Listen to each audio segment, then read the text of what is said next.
What's up, Thrashers, and welcome back once again to the Thrash Maniac 99 YouTube channel, and I am back with yet another album review. And tonight, well, talking about one that's pretty anticipated amongst a lot of fans, especially myself, considering I've reviewed the last few, or at least I've checked out the last few. I am talking about the latest offering from Allegaeon, the OSSUARY Lens. This came out on April 4th on Metal Blade Records, and, well, like I said, I've pretty much become a fan of this band ever since 2016's Proponent for Sentience, or Sentience, however you say that. And, yeah, I reviewed that album when it came out in 2016. I'm pretty sure I checked out the album prior, but I just don't seem to remember off the top of my head. I know I checked out Apopthesis. Probably butchered that when it came out in 2019, and I think that was a year-ender for me. And then, of course, their last album, Damnum, which came out in 2022, I reviewed, and I thought that was a milestone album for this band. However, between that album and this new album, we had a lineup shift. Mainly Riley McShane, who was the vocalist for the last few albums, left, and they got their original vocalist, Ezra Haynes, back to take back the vocal helms, and here we are with a new album with the OSSUARY Lens. So, for those who don't know, even though you should, this is a Denver-based, described as technical death metal and melodic death metal, which is definitely accurate. However, I thought on recent albums they started to get more progressive death metal with their sound, especially on the last one, Damnum, which I thought was a masterpiece of an album. So, how does this one stack up to its competition? Well, we start off with actually a really pretty intro track, Refraction, acoustic guitars, and like Middle Eastern clean guitars, and it leads perfectly into the proper quote-unquote opening track, Chaos Theory, and right off the rip, you get what you expect from Allegaeon, and that is awesome technical riffs, but with a lot of melodic flair going on, furious riffs galore, as well as your blast beats. Like the rhythms on this album, like with the drums, goes from everything from blast beats to thrashy rhythms to groove. The drummer is going all over the map when it comes down to the drum work. And of course, this track goes along into like a double time gallop before it settles into a groove, which leads me to talk about the guitar work on this album. Like riff-wise and solo-wise, this is awesome stuff, of course, because Greg is such an awesome player. I mean, his leads are fantastic, whether they be on the more melodic side or showcasing that he could probably shred better than Yngwie. I'm going to flat out say that. I think Greg's a better shredder than Yngwie nowadays, but I digress. So yeah, the guitar work on this album's phenomenal. Drum performance on this album, phenomenal. And even the bass work, when you can hear the bass, which is pretty audible in the mix, but you get these like really cool like bass melodies and bass lines peppered in a lot on this record.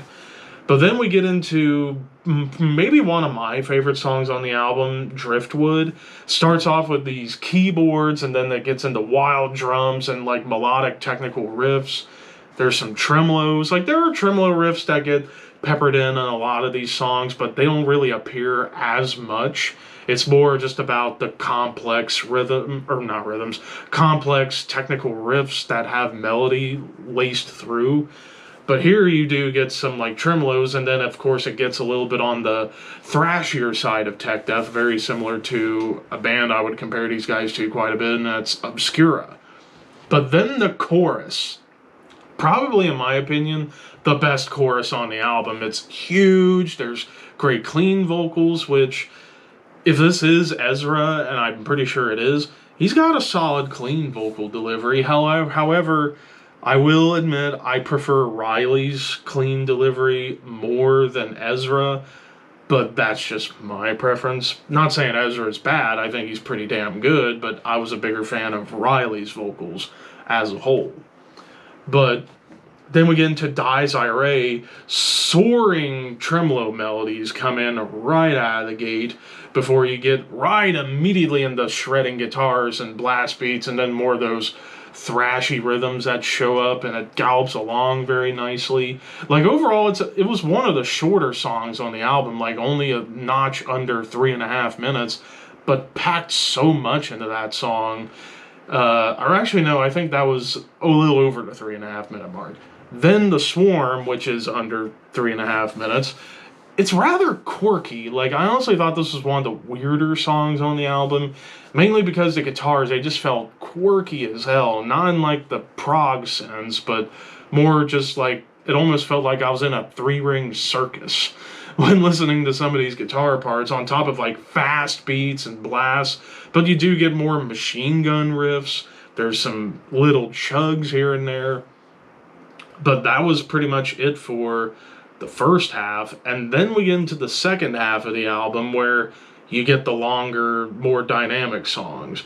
Carried by Delusion starts off with these like alternating parts between clean guitar and heavy riffs before it goes into like thrash and groove. There's some dark atonal or even dissonant melodies that come up here.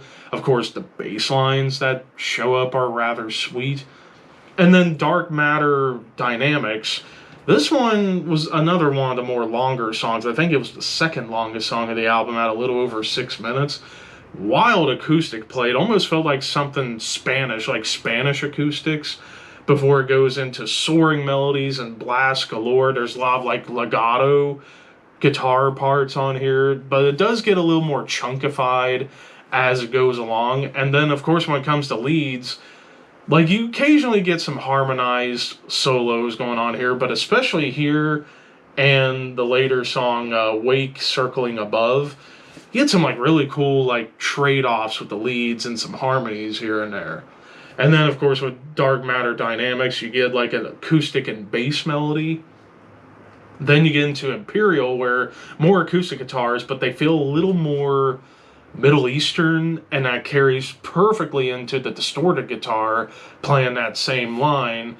And then it just gets into like classic tech death, like thrashy rhythms with complicated riffs.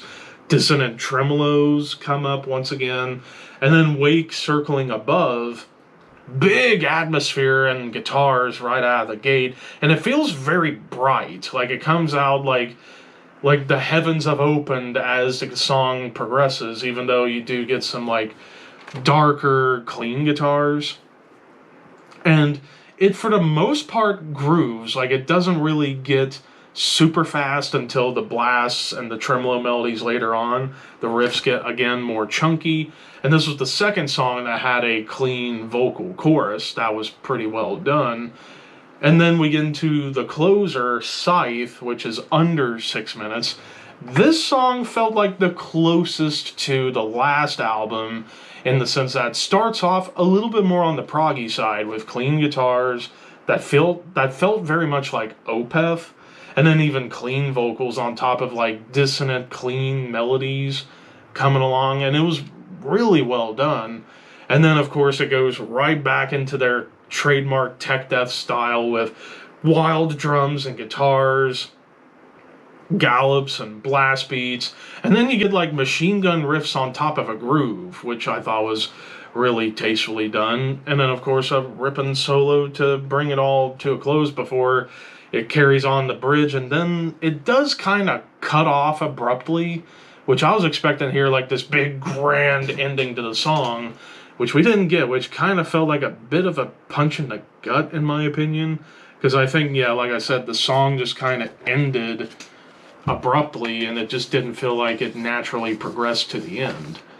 I thought they could have added another, like, 30 seconds and done, like, something big and epic at the end to bring the album to a close. But we got what we got. Of course, the production on here done by Dave Otero, who's done, I think, like, almost all their albums except for one. He does a good job, production-wise. This production definitely fits Allegaeon to a T. Now, as far as any complaints that I did have a few gripes with this album. First off, that abrupt end to the closing track, Scythe. Even though the song itself's awesome, it just abruptly ends. And then I would say probably my biggest issue I had with this album is that this album, to me, kind of felt like they went back to their older style a little bit, like more like the straight up mellow death, tech death hybrid, rather than what they were really building on with the last couple of albums, more specifically Damnum, with the more prog flair going on there, especially on like the longer cuts on the album. So to me, this felt like they just want to go back to their old sound, which is cool too, but I just personally really loved the direction that they were going with the last one. And I was hoping that would have been a continuation on this album, which you only get like little spots of what they did on the last album on here. But overall, this is still really good. This is still a very good album from Allegaeon. Like, they don't have a flat-out bad album, and this is definitely not flat-out bad. In fact, I'm going to give this a 4 out of 5. I think it's very good. I think it's great. However, like I said, it does kind of feel like they are maybe returning to their older sound, which ain't a terrible idea, but I would have loved to have heard more of the evolution from Damnum onto this album. But still, they execute their style, they execute their sound very, very well, and Ezra put on a solid vocal performance. Granted, another complaint, I wished Ezra would have done more growls rather than his, like, screamy vocals, but still, he did pretty damn good on here. So if you are a fan of, like, Obscura, I would say maybe, like, Rivers of Nile, I would maybe argue bands like perhaps even Modern Job for a Cowboy. You probably will dig this one. Or if you're just an Allegiant fan, you probably will still dig it. I still dug it, just had my critiques on it. And of course, those are just my opinions. What did you guys think? Let me know in the comments below, and don't forget to like, comment, share, subscribe, all that fun stuff. But until next time, thank you for watching, keep your horns high, and your dreams wet.